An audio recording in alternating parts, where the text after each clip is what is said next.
Ombudsman Remulla at dating Senador Trillanes humarap sa House Justice Committee sa pagpapatuloy ng impeachment hearing laban kay Vice President Sara Duterte.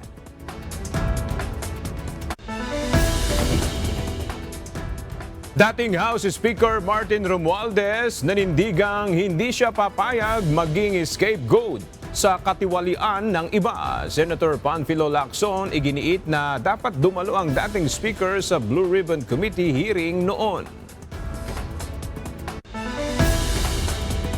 Pagtanggal sa unprogrammed appropriations, iginiit ng isang Supreme Court Justice.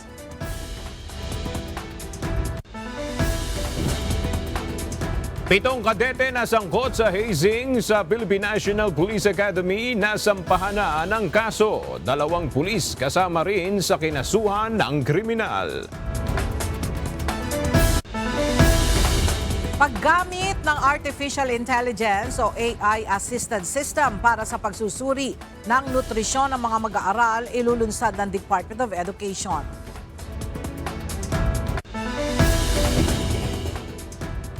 At pagpapalawig sa ceasefire sa pagitan ng US at Iran, inanunsyo ni President Donald Trump.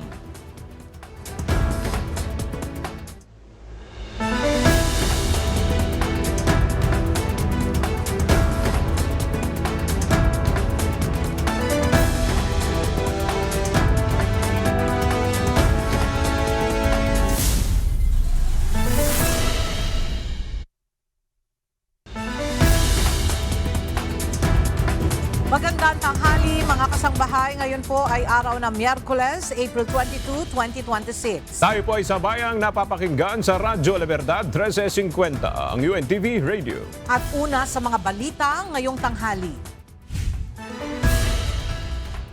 Sa pagpapatuloy ng impeachment hearing laban kay Vice President Sara Duterte, humarap sa pagdinig ng House Justice Committee sina Ombudsman Crispin Remulla at dating Senador Antonio Trillanes. Tatalakayin sa impeachment hearing ngayong araw ang alegasyon na mayroon umanong hindi maipaliwanag na yaman ang pangalawang Pangulo at hindi nito idineklara ang lahat ng kanyang ari-arian sa Statement of Assets, Liabilities and Net Worth o SALN. Kumuha tayo ng update mula kay Rosalie Coz, live. Rosalie, ano so far ang pinakamalaking lumabas sa pagdinig ngayong araw? Ella, unang iprenesenta sa pagpapatuloy ng pagdinig ng House Justice Committee sa mga reklamong impeachment laban kay Vice President Sara Duterte ang Statements of Assets, Liabilities and Net Worth o SALNs nito at ng kanyang asawang si Attorney Manasseh Carpio. Para sa kaalaman ng ating mga kasangbahay, yung SALN ay taunang ulat na isinusumite ng mga kawani ng gobyerno. Nagpapakita ng ulat sa mga ari-arian, pagkakautang at interes sa negosyo.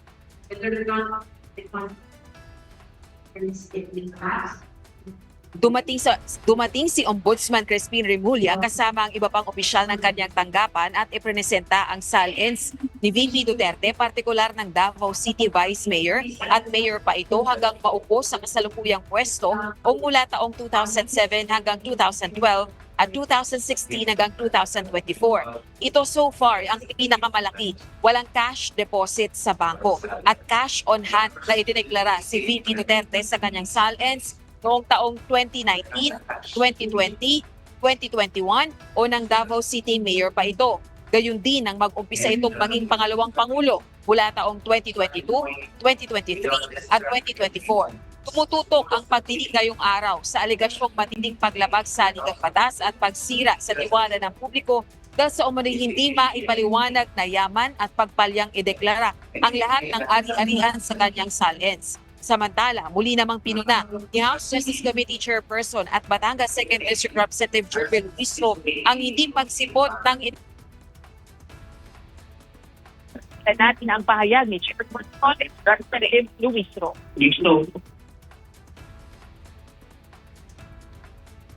As we see it now, the chair right before us, it remains empty. At tila, sanay na po tayo sa tanawing iyan. Ngunit kahit bakante ang upuang iyan, even if that chair remains empty. This room is full of the people's questions. Napakaraming tanong. Mga tanong na sa kabila ng pag-iwas, hindi mawawala. Sa kabila ng pananahimik, hindi maglalaho. Mga tanong na kailanman ay hindi kayang takasan ng bakanteng upuan. Not today. Not anymore. Let the evidence speak. Let the numbers testify. Tinuligsa rin ito ang naging tugon ng pangalawang Pangulo sa mga natukoy na ebidensya kaugnay ng aligasyong maling paggamit ng confidential funds ng kanyang tanggapan. However, it is worth noting that instead of addressing the core issues, the focus shifted to a peripheral matter, ang academic performance umano ng Vice-Presidente nung siya'y nag-aaral pa. Samantalang, ang mas mabibigat na usapin tungkol sa confidential funds, sa mga dokumento, sa mga transaksyon ay nananatiling hindi direktang nasasagot. Sa totoo lang, nagos na nga tayo. Tila ginagaslight pa tayo.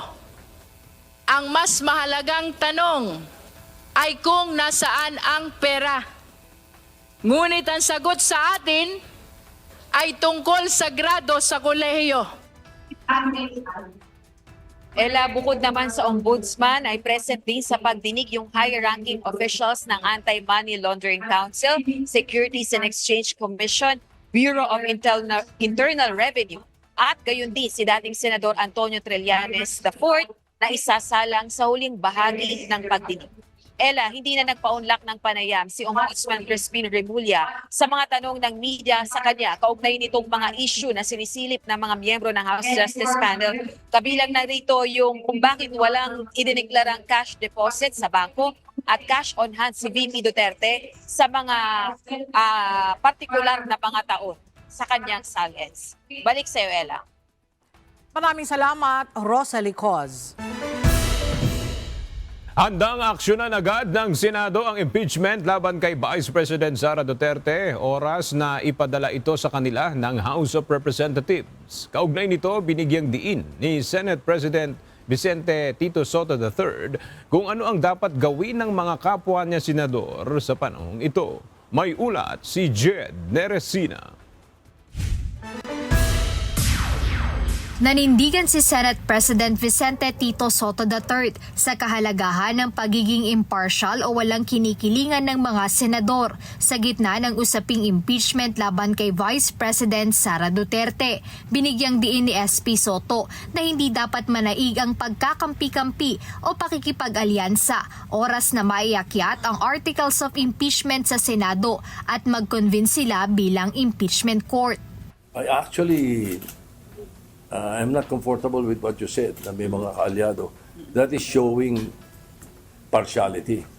And I would like to think that all 24 senators are impartial and should be and must be impartial.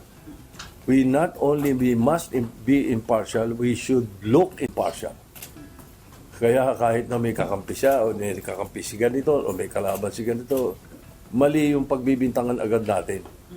Mali yun na yung mga maduming aligasyon, dapat yun, binabato natin sa basurahan.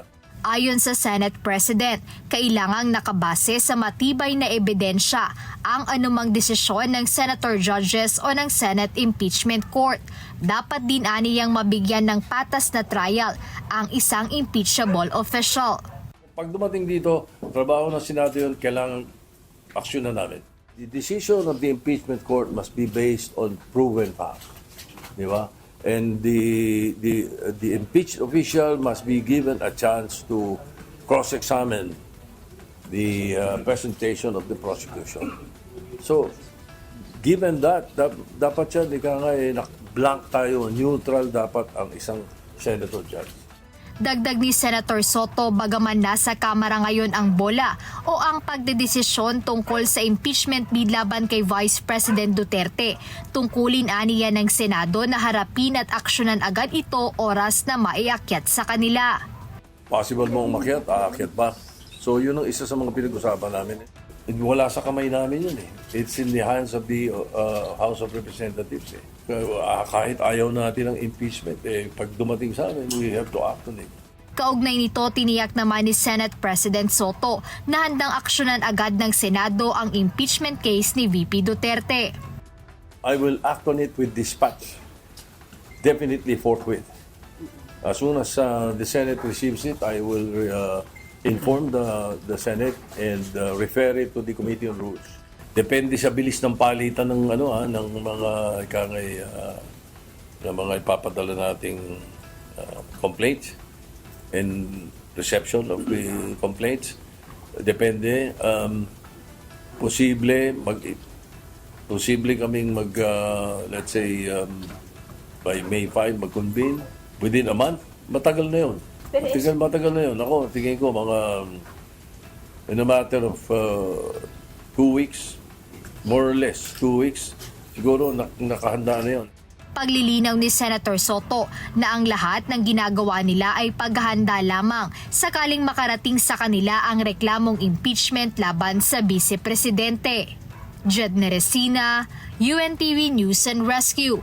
Diyos ang aming sandigan, serbisyo publiko ang aming pinahahalagahan. Binasag ni dating House Speaker at late 1st District Representative Martin Romualdez ang pananahimik nito matapos nahilingin ng Ombudsman sa Sandigan Bayan na patawan ito ng precautionary whole departure order. Giit niya, hindi siya papayag na maging scapegoat para sa kanya ibaling ang sisi sa katiwalian ng iba.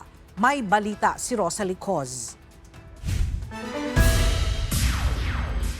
Matapos manahimik ng ilang panahon, nagsalita na si dating Speaker at late 1st District Representative Martin Romualdez. Kasunod ito ng ginawang pagharang ng Office of the Ombudsman sa planong pagbiyahe ni Congressman Romualdez sa Singapore para sa isang check-up, kasunod ng angioplasty surgery nito.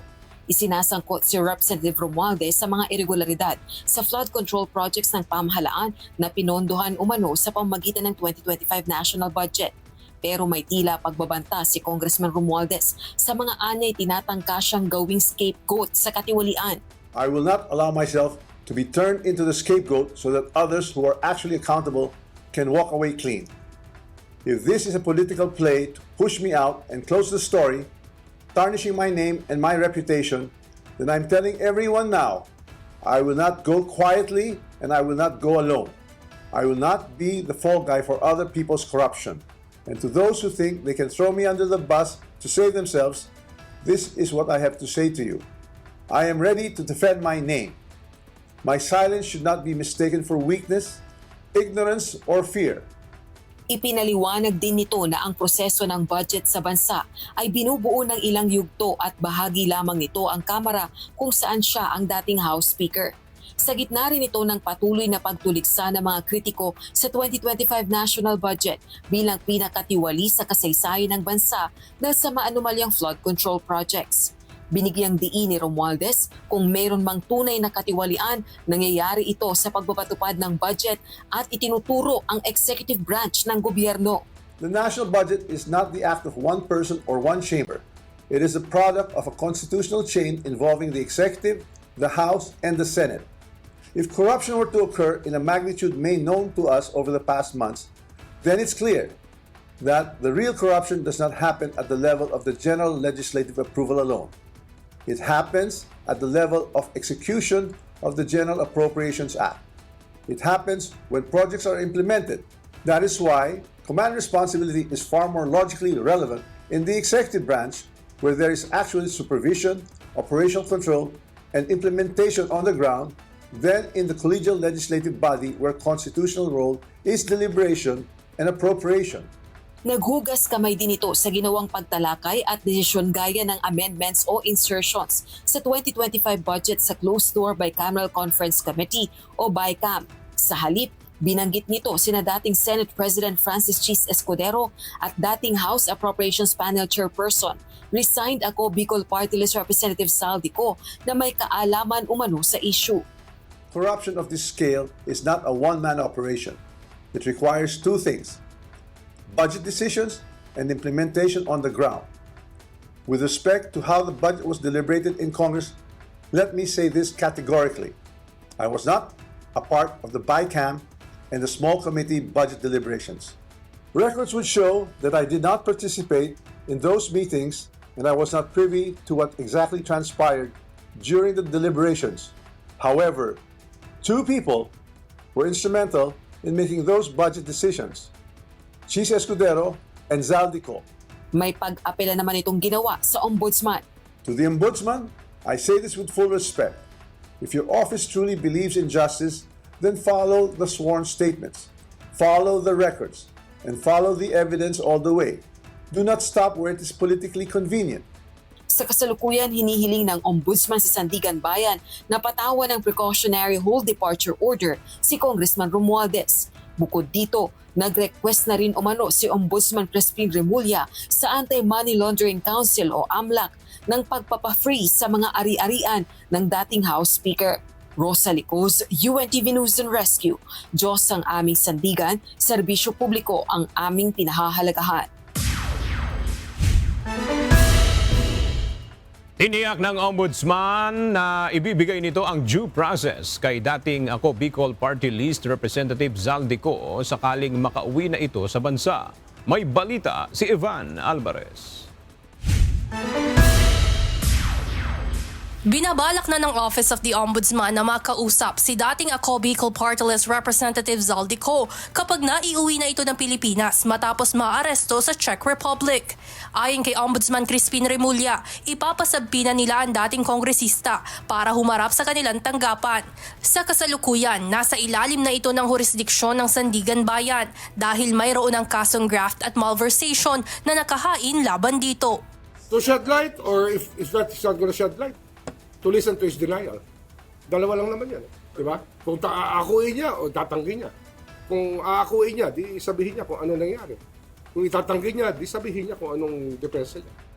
Giit ni Remulla, mahalaga pa ring marinig ang panig ni Ko at ibigay sa sino mang akusado ang panahong makapagpaliwanag, pati na ang karampatang due process. Dagdag pa ng Ombudsman, bukod sa mga kasong nakasampa na sa korte, dawit pa rin si Zaldico sa iba pang kaso ng korupsyon na kasalukuyan pa nilang iniimbestigahan. Kasama rin dito ang dalawang dating lider ng mababa at mataas na kapulungan ng Kongreso na una nang sinabi ng Ombudsman na posible nang makasuhan sa susunod na buwan. Iba ito. So, pati yung main case. Yung main case of plunder, conspiracy to commit plunder. Kasama siya dyan sa main case. Na kasama rin, yun nga, former Speaker at former Senate President. Ngunit ayon kay Remulla, kailangan munang matagumpay na maibalik sa kustudiya ng Pilipinas si Ko upang tuluyang mapaharap sa mga pananagutan. Sa kasalukuyan niya, itinuturing pa rin itong fugitive from justice at hindi pa maaaring maghain ng depensa sa korte hanggat hindi sumusuko sa mga otoridad ng bansa. Evan Alvarez, UNTV News and Rescue. Diyos ang aming sandigan, serbisyo publiko ang aming pinahahalagahan. Inihayag ng Department of Justice o DOJ na mababa ang probability o pagkakataon na maging state witness si dating Congressman Zaldico. Ito ay batay na rin sa mga lumabas na partisipasyon ni Ko sa isinagawang investigasyon sa mga anomalya sa flood project. Sa ngayon ay may 3 aktibong warrant of arrest laban kay Ko na inilabas ang Sandigan Bayan. Is it probable? Ang dami na ho nating na-establish sa ating mga investigasyon.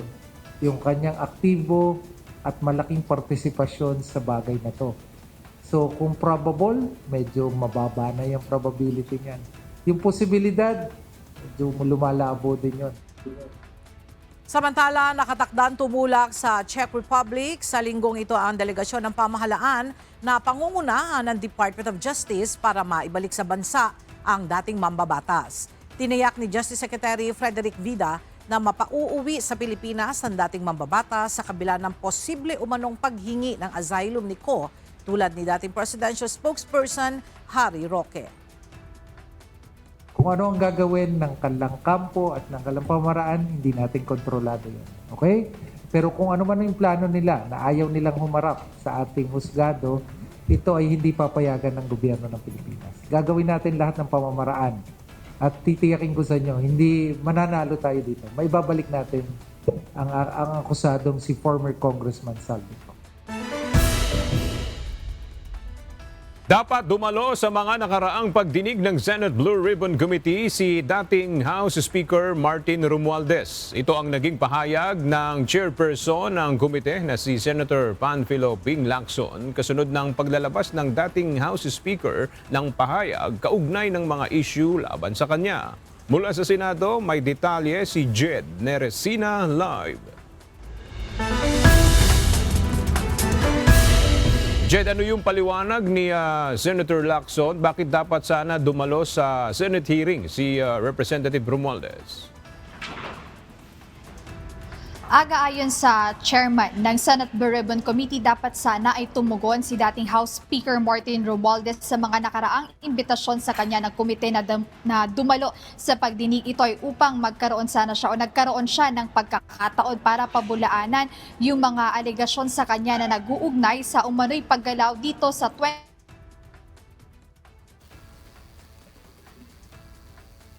Binigyang diin ni Blue Ribbon Chairman Senator Panfilo Ping Lacson na dapat sana ay sinunod ni dating House Speaker Martin Romualdez ang mga imbitasyon ng Senate Blue Ribbon Committee na dumalo sa mga pagdinig nito noong Nobyembre at Enero. Inihayag ni Senator Lacson na hindi bababa sa 2 beses na inimbitahan ng komite si late 1st District Representative Romualdez, ngunit hindi siya dumalo. Ayon sa Senador, pagkakataon na sana ito ni Romualdez napabulaanan ang mga aligasyong nag-uugnay sa kanya sa kontrobersya sa national budget na naiugnay naman sa mga maanumalyang flood control project at iba pang irregularidad. Kahapon ay naglabas ng video message ang dating House Speaker kung saan dito niya itinanggi na siya ay nagtatago o umiiwas sa pagsagot sa mga aligasyon ng katiwalian sa flood control project kung saan siya isinasangkot. Sa nasabing video, itinuro rin ni Romualdez sina dating Senate President Francis Chis Escudero at former House Appropriations Committee Chairperson Representative Zaldico na umano'y nasa likod ng mga desisyon sa national budget. Kaugnay nito, sinabi rin ni Congressman Romualdez na hindi siya bahagi ng Bicameral Conference Committee o ng Small Committee na gumawa ng umano'y mga pagbabago sa General Appropriations Bill o GAP matapos itong maaprubahan ng Senado at Kamara. Dahil sa mga revelasyong ito, muling binigyang diin ni Senator Lacson na siya ring chairperson ng Senate Blue Ribbon Committee ang matagal na niyang isinusulong ng mga reforma kaugnay ng proseso ng budget, lalo na sa mas mataas na transparency sa antas ng Bicameral Conference. Kaugnay ng isyung ito ay wala pang inilalabas na pahayag o komento si dating Senate President Francis Chis Escudero doon sa mga ibinato sa kanyang aligasyon ni dating House Speaker Martin Romualdez, at bukod dito wala pa rin ibinibigay na mga komentaryo o pahayag ang iba pang mga senador kaugnay sa nasabing issue. Ayan munang update mula rito sa Senado. Balik sa inyo, Aga. Maraming salamat, Jed Neresina.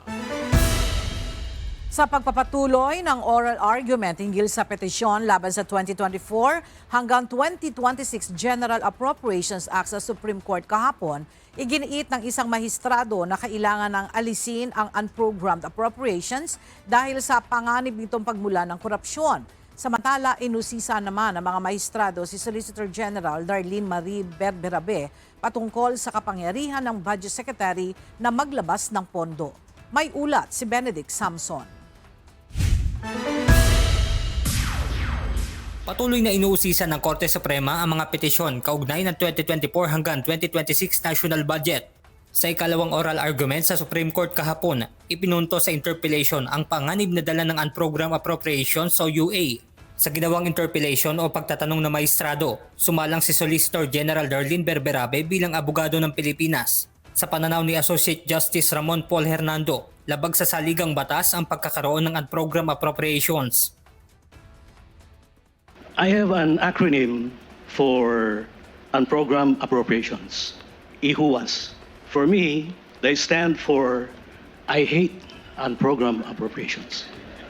And I've already said so in my separate concurring and dissenting opinion in the Pimentel case there, where, among others, I bluntly said and wrote, among others, that unprogrammed appropriations in any form are unconstitutional. Kaya naman para sa maestrado, mas mainam kung tatanggalin na lang ang UA sa General Appropriations Act o GAA. Hindi rin natatapos sa Article 6, Section 25, Paragraph 5. In the GAA itself, you have provisions for contingency funds, hindi po ba? Yes, Your Honor. So, klarong-klaro po sa atin na ang constitutional mechanisms for budgetary responsiveness are there. We don't need UAs, Madam Solgen, because they are too risky for me. They are so risky and heavy na hindi sila makakasya sa isang maleta. They need to be encased in several maletas. Sa interpellation naman ni Associate Justice Alfredo Benjamin Caguiwa, binusisi naman ito ang proseso ng paghahain ng supplemental budget upang maiwasan na ang unprogrammed appropriations. I keep hearing on the news that everybody says, why don't we just file a supplemental budget? How long does a supplemental budget take?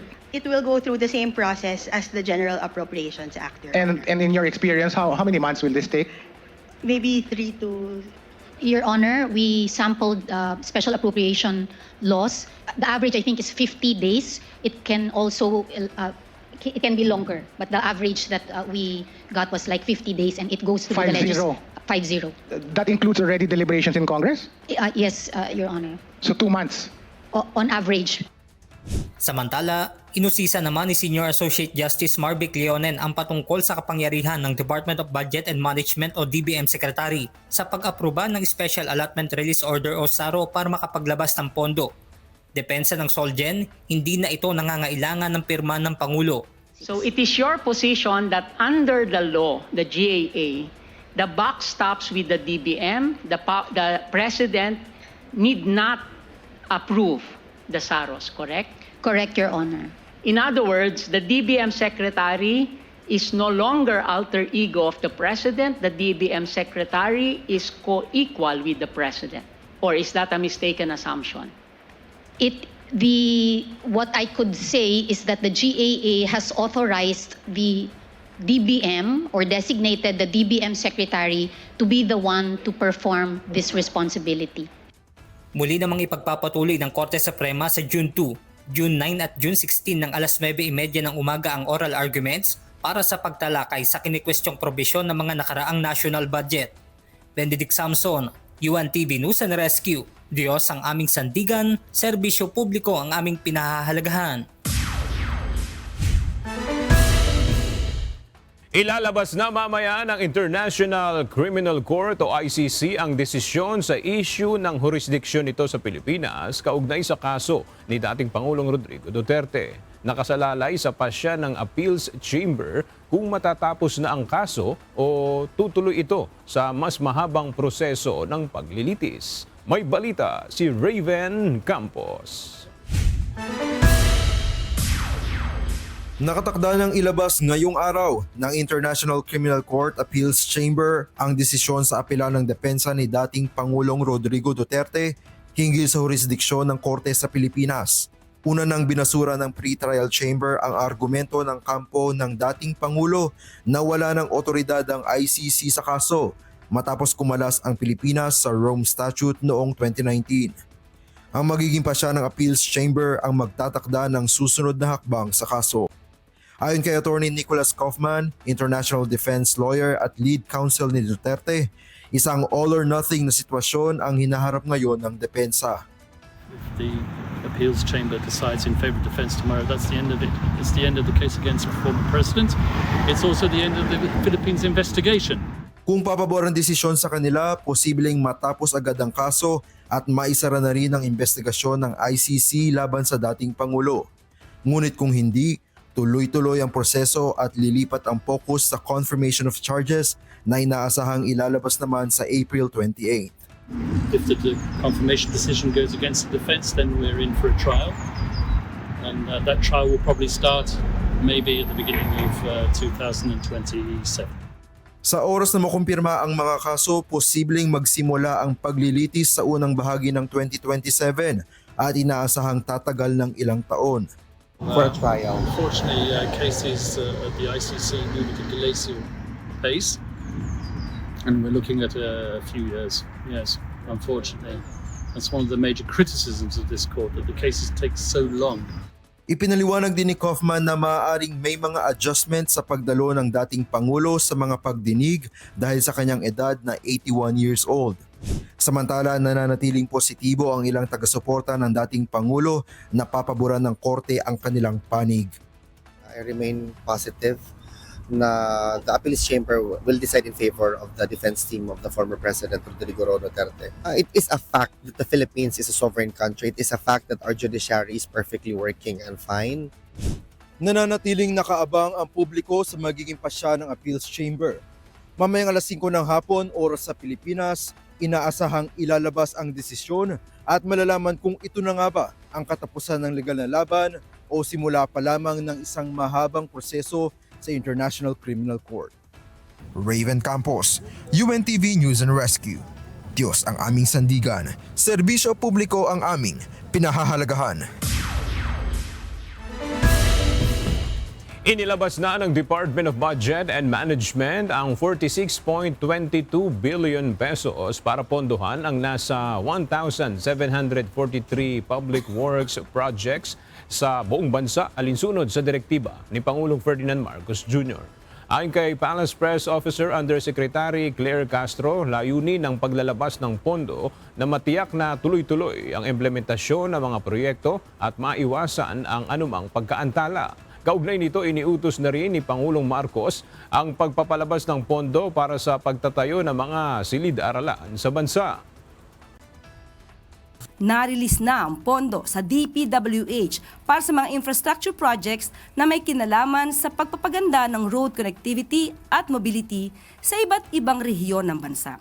Kabilang sa mga major projects ang Davao City Bypass Construction Project na may approved allocation na mahigit 288 million pesos para sa fiscal year 2026. Sa larangan naman ng edukasyon, ipinag-utos ni Pangulong Marcos Jr. ang pag-release ng 17.27 billion pesos na pondo para sa pagpapatayo ng 4,960 classrooms sa buong bansa.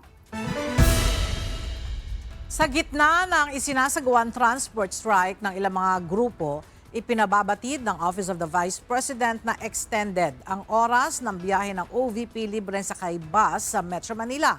Nagsimula ang extension kahapon, April 21 at tatagal hanggang bukas, April 23. Dinagdagan ng OVP ng isang oras ang biyahe ng kanilang libreng sakay bus. Dahil dito, bumiyahe simula kaninang alas 5 ng umaga ang naturang bus hanggang alas 10 ng gabi at bibiyahe itong muli bukas ng parehong oras. Itinalaga na ni Pangulong Ferdinand Marcos Jr. si Mel Senen Sarmiento bilang bagong Presidential Advisor on Peace, Reconciliation and Unity. Papalitan niya si dating Secretary Carlito Galvez Jr. na nag-resign sa kanyang pwesto. Si Sarmiento ay dating nagsilbi bilang Mayor at Vice Mayor ng Calbayog City sa Samar. Nahalal din siya bilang Congressman ng unang distrito ng Samar mula 2010 hanggang 2015 at dati ring tumayong Secretary General ng Liberal Party. Magpapatupad ang Department of Agriculture ng secure identification at color-coded stickers para sa mga accredited na agricultural trackers. Ayon sa ahensya, ito ay para sa mas maayos na pag-avail ng mga programa at subsidy ng pamahalaan, lalo na sa mga transporter. May report si Mia Alonzo. Pinag-aaralan na ng Department of Agriculture ang pagpapatupad ng track identifiers sa lahat ng accredited transporters ng mga produktong pang-agrikultura. Ayon kay Department of Agriculture Undersecretary for Agro-Marine Industrial System Ari Perez, makatutulong ito para mas mapadali ang pag-avail ng mga programa at subsidiya ng pamahalaan lalo na sa mga transporter. Maglalaman ang identifier ng security seal, plate number ng sasakyan, hotline number at do not delay label. Sa pamamagitan ng security seal, maaaring i-scan ng inspector ang QR code at pwede nang makita ang mga detalye ng truck tulad ng pinanggalingan nito at mga kargang produkto. Soon, lalabas po ito.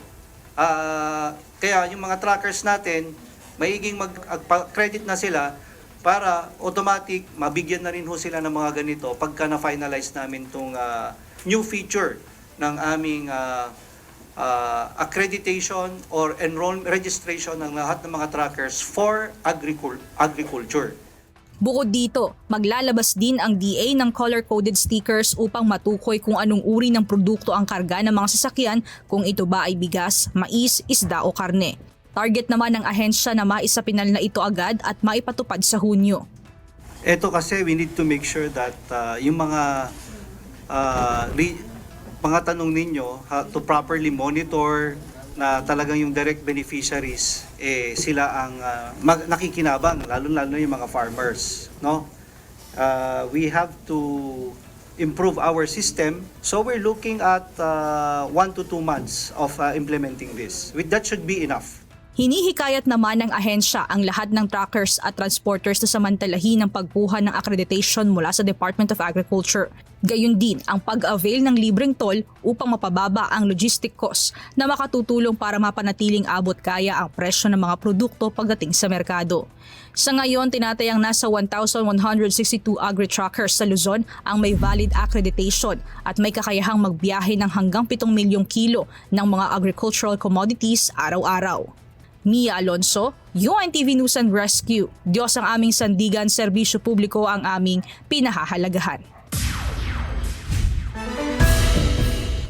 Sinampahan na ng kasong paglabag sa Republic Act 11053 o Anti-Hazing Act of 2018 ang 7 kadete na sangkot sa hazing sa Philippine National Police Academy noong April 3. Kasama din sa kinasuhan ang 2 pulis. Makibalita tayo kay Lea Ilagan live.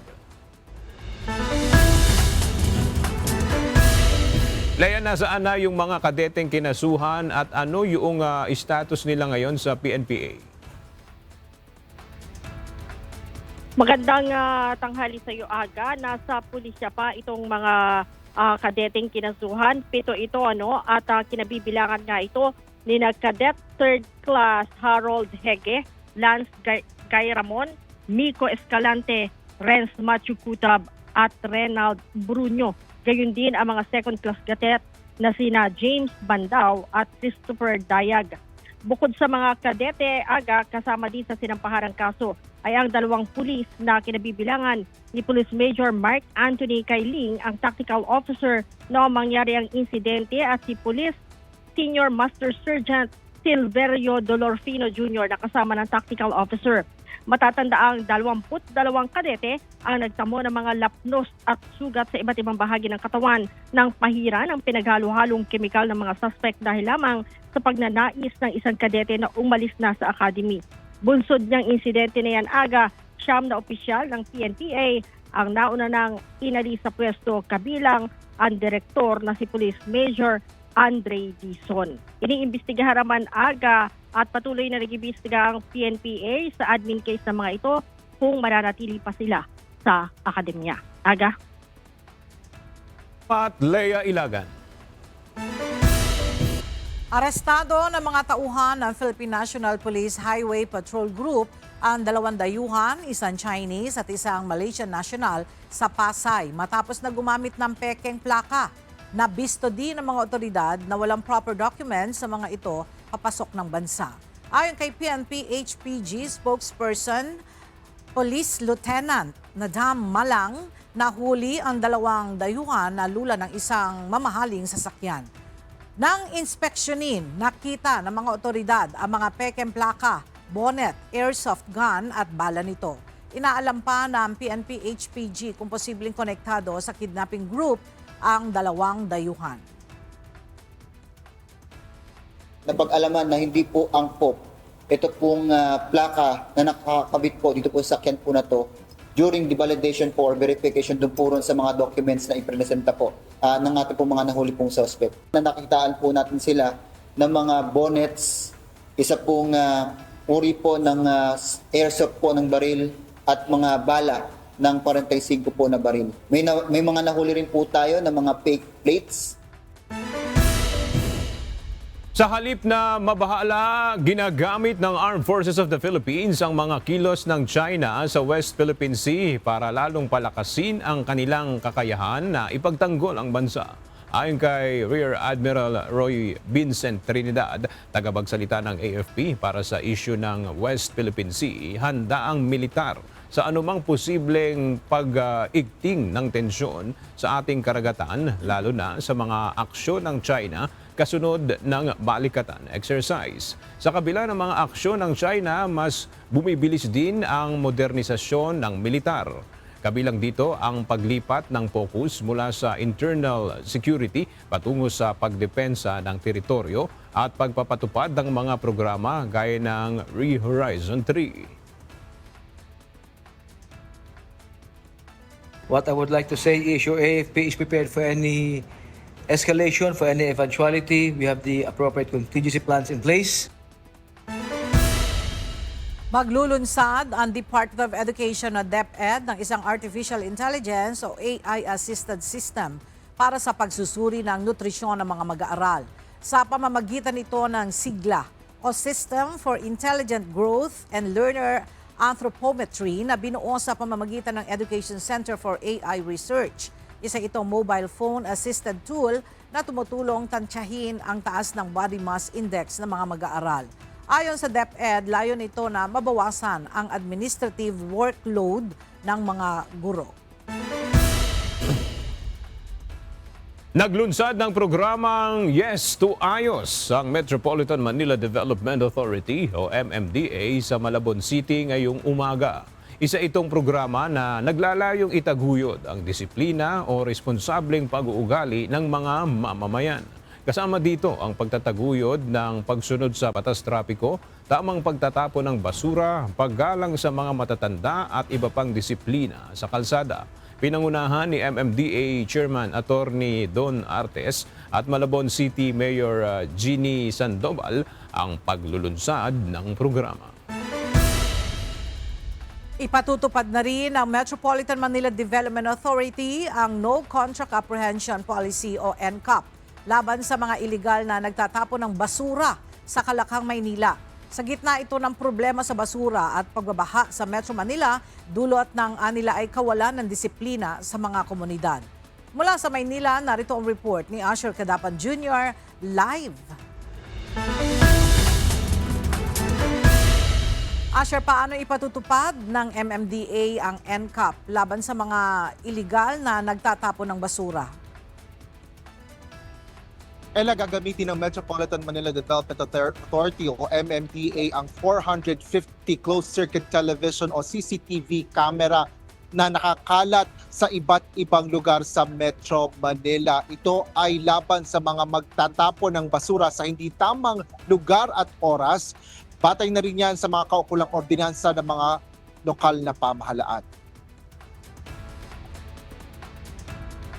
Kung hindi madadaan sa edukasyon sa tamang pagtatapon ng basura, ay huhulihin ng MMDA ang mga lalabag dito.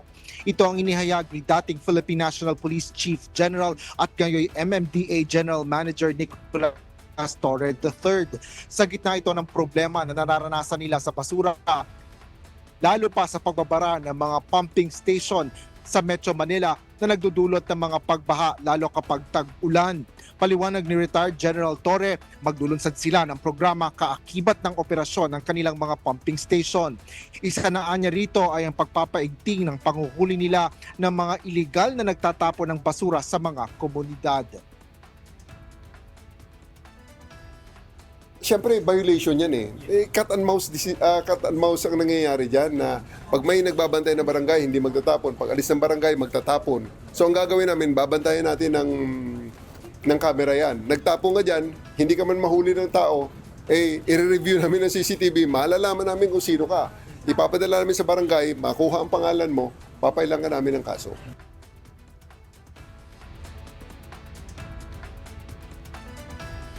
Gihigpit sa pagbabantay laban sa mga iligal na nagtatapon ng basura. Sisimulan anya nila ang information dissemination ngayong linggo. Sa ngayon, kasi siyempre wala pang warning. Dapat talaga may warning. Kaya nga ipapakita namin sa ang command center, yung capability, ipakita namin sa ating mga kababayan yung ating gagawin para they are properly warned na kung dati nakakalusot ka, baka ngayon hindi na.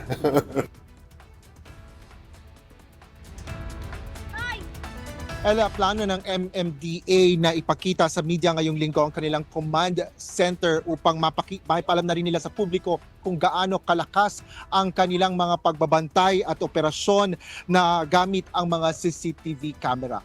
Yan ang latest mula dito sa Maynila. Balik sa iyo, Ella. Maraming salamat, Asher Kadapan Jr. Kasalukuyang dinidinig sa Sandigan Bayan ang hiling ng Office of the Ombudsman na maglabas ang korte ng Precautionary Whole Departure Order o PHDO upang pigilang makaalis ng bansa si dating House Speaker Martin Romualdez. Para sa detalye, may balita si Ryan Lacanlale live. Ryan, posible ba na makapagdesisyon ngayong araw ang Sandigan Bayan hinggil dyan sa request ng Ombudsman? Malaking posibilidad dyan dahil sa order o PHDO laban kay dating House Speaker Martin Romualdez. Presenta ng mga testigo sa ang Ombudsman sa Sandigan Bayan upang ipakita ang kanilang hinihaing PHDO laban sa dating speaker. Ipinunto ng mga bakit hindi isinama si Paras na sinasabing kapos-sabwat na yung nabanggit ito sa mga ebidensyang iniharap. Ayon sa isa sa mga prosecutor, ihula nila ng isa ilalim sa PHDO si Romualdez dahil may indikasyon na maaari itong lumabas ng bansa. Binigyang diin ang kanilang pag-iingat lalo na't nakalabas umano ng bansa si Saldico. Kaya nais nilang matiyak na hindi ito mangyayari kay Romualdez. Isa sa mga naging batayan ng pangamba ng pahayag ni dating speaker na siya ay magpapagamot sa ibang bansa. Inaasahang anumang oras o araw ay maglalabas na ng resolusyon ang Sandigan Bayan, lalo na itinuturing itong urgent na ang inihaing PHDO. Diyan mo nang later dito sa Sandigan Bayan. Balik sa iyo. Maraming salamat, Ryan Lacanlale.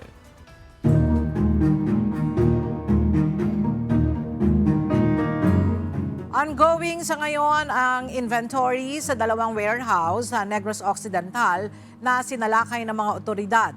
Natagpuan sa lugar ang kahon-kahon na raw materials at kagamitan sa paggawa ng sigarilyo. Makibalita tayo kay Lalaine Moreno live.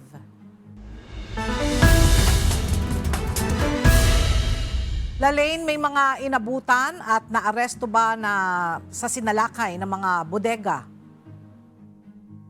Ella, dito sa isang warehouse sa Baguio City, 9 na Chinese nationals at 4 na Pinoy ang naabutan ng mga otoridad sa lugar mismo nang isinagawa ang raid kahapon. 2 magkakahiwalay na manufacturing house ng sigarilyo ang nadiskubre ng mga otoridad sa Negros Occidental kahapon. Sa Baguio City, isang warehouse na pinaghihinalaang gumagawa ng mga sigarilyo ang ni-raid sa Kilometer 14, Purok Rosas, Barangay Kalumangan.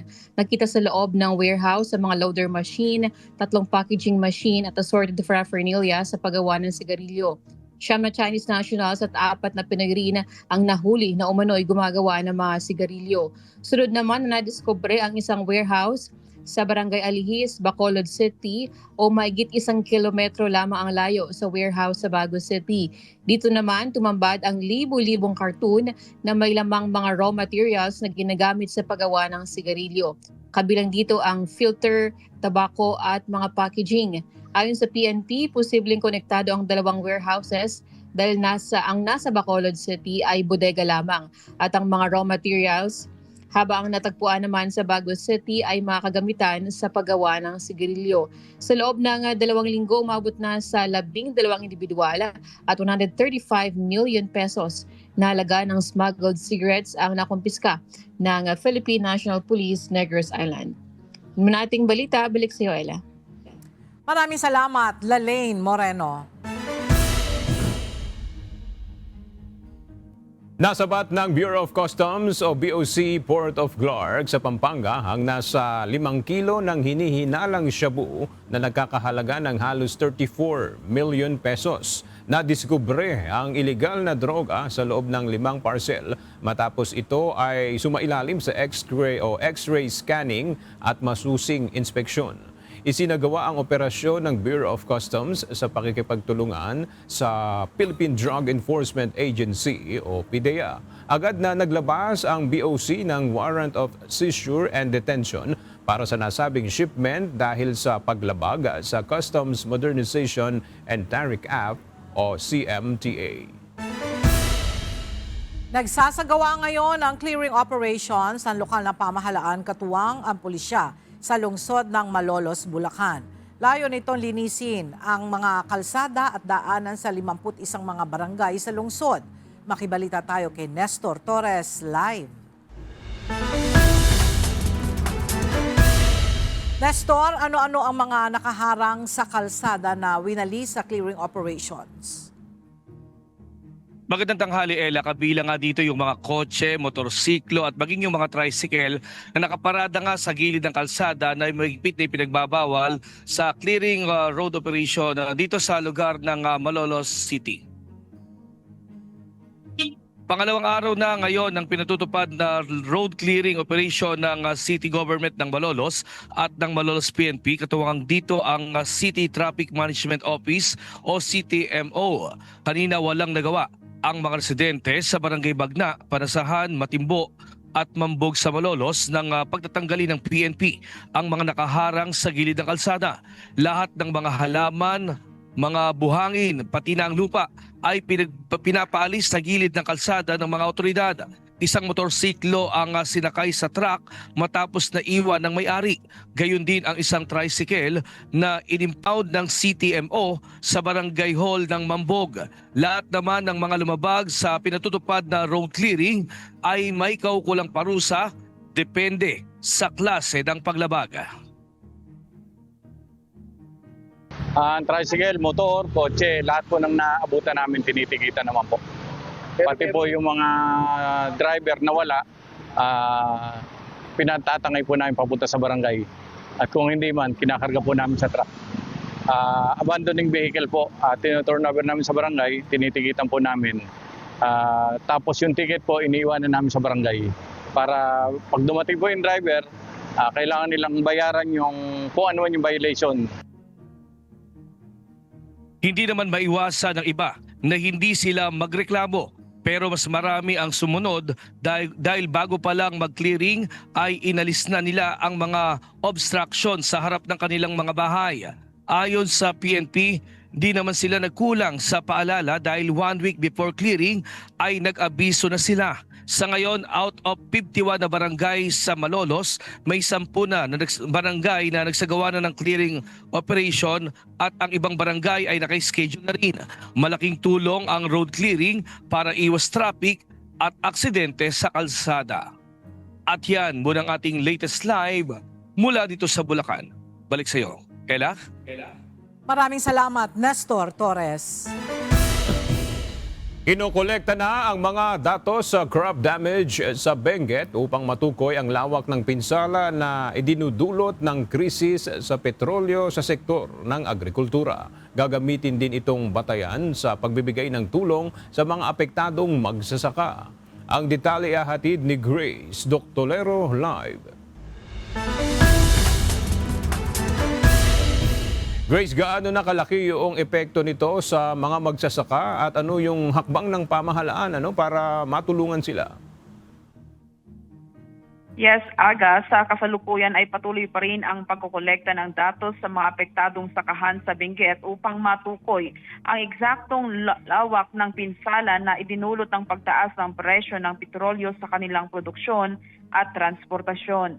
Ayon sa mga opisyal ng agrikultura, ramdam ng mga magsasaka ang pagbaba ng farm gate price ng mga produkto habang humihina naman ang kakayahan ng mga mamimili na bumili na nagdulot ng mababang dahil dito may ilang magsasaka na napipilitang huwag na lamang anihin ang kanilang pananim dahil mas malaki pa ang gastos kaysa posibleng kita. Dagdag pa rito ang pagtaas ng presyo ng krudo na malaking epekto sa transportasyon ng mga produkto mula sa mga bukid papuntang palengke, kabilang na ang pagmahal ng abono. Kaugnay nito, kinokolekta ng mga agriculture officers ang mga datos ng mga magsasakang apektado upang matukoy ang lawak ng pinsala at maging batayan ng tulong ng pamahalaan. Ayon kay Delina Juan, agriculturist ng Benguet, malaki ang epekto ng krisis sa sektor dahil direktang tinatamaan ang kita ng mga magsasaka at ang kanilang kakayahan na mag-produce. Pinag-aaralan din ng pamahalaan ang posibilidad ng fuel subsidy para sa mga magsasaka, lalo na sa mga gumagamit ng farm machinery, ngunit nakadepende ito sa patnubay ng Department of Agriculture. Samantala, patuloy ang mga hakbang ng pamahalaan upang matulungan ang mga magsasaka sa pamamagitan ng mga support programs at pagbili ng produkto upang mapanatiling may kita ang mga producer. Yan muna ang balita. Balik sa iyo, Aga. Maraming salamat, Grace Doctolero.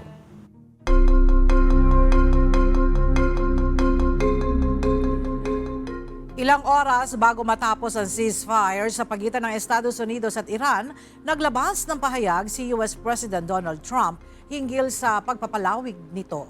Ito ay bilang tugon anya sa kahilingan ng Pakistan upang maipagpatuloy ang usapang pangkapayapaan ng dalawang panig. Duda naman ang Iran sa intensyon ng US sa naturang anunsyo. Narito ang ulat ni JP Nunez. Inanunsyo ni US President Donald Trump na hindi na muna sila maglulunsad ng pag-atake sa Iran bilang tugon niya sa kahilingan ng Pakistan. Ayon kay Trump, palalawigin nito ang ceasefire hanggang sa makabuo ang kanilang mga negosyador ng magkabilang panig ng isang unified proposal. Sa kabila nito, nagbigay ng direktiba ang Pangulo sa US military na ipagpatuloy pa rin ang blockade sa mga daungan ng Iran at mananatiling alerto at handa sa lahat ng pagkakataon. Nagpasalamat naman ang Pakistan kay Trump sa pagtugon sa kanilang kahilingan na sinasabing makatutulong ito para sa pagpapatuloy ng diplomatic track at mabigyan ng sapat na pagkakataon upang makamit ang maayos na negosasyon. Mainit namang tinanggap ng United Nations ang announcement ng US at sinabing isa itong mahalagang hakbang para maiwasan ang pagtaas ng tensyon at pagbibigay ng sapat na diplomasya at pagbuo ng tiwala sa pagitan ng Iran at US. Para sa Iran, walang halaga ang pagpapalawig ng ceasefire ni Trump. Sinabi ng tagapagsalita nito na taktika lamang ito ni Trump upang makahanap ng pagkakataon para sa isang sorpresang pag-atake. Binigyang diin din nito na hindi bubuksan ng Iran ang Strait of Hormuz hanggat nananatili ang US blockade. Inilabas ang naturang desisyon ng US ilang oras bago ang nakatakdang pagtatapos ng ceasefire habang patuloy ang panawagan ng United Nations upang mabigyan ng proteksyon ang mga sibilyan at infrastruktura sa gitna ng nagpapatuloy na tensyon. JP Nunez, UNTV, News and Rescue. Diyos ang aming sandigan, serbisyo publiko ang aming pinahahalagahan. Inilunsad ni Florida Attorney General James Utmer ang isang criminal investigation laban sa OpenAI at sa artificial intelligence na ChatGPT kaugnay ng malagim na pamamaril sa Florida State University noong nakaraang taon kung saan 2 ang nasawi at 6 ang nasugatan. Ayon sa otoridad, nagbigay umano ang chatbot ng mga technical advice sa suspect tungkol sa uri ng baril at bala na gagamitin sa krimen na ayon kay Utmer ay maituturing na pananagutan sa pagpatay kung tao ang nagbigay nito. Pinabulaan na naman ng OpenAI ang paratang at iginiit na nagbigay lamang ang AI ng mga impormasyong madaling mahanap sa internet at hindi kailanman hinikayat ang anumang iligal na aktibidad.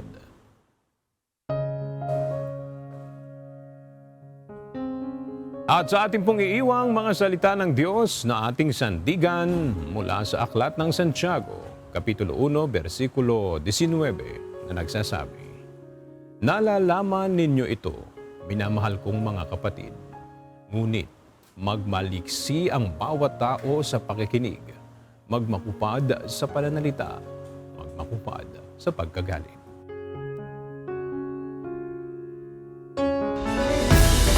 Yan ang mga balita ng aming tinutukan at inaksyonan dahil sa aming pagbabalita, una ang pagkalinga sa kapwa. UNTV News, may balita saan bang panig ng daigdig.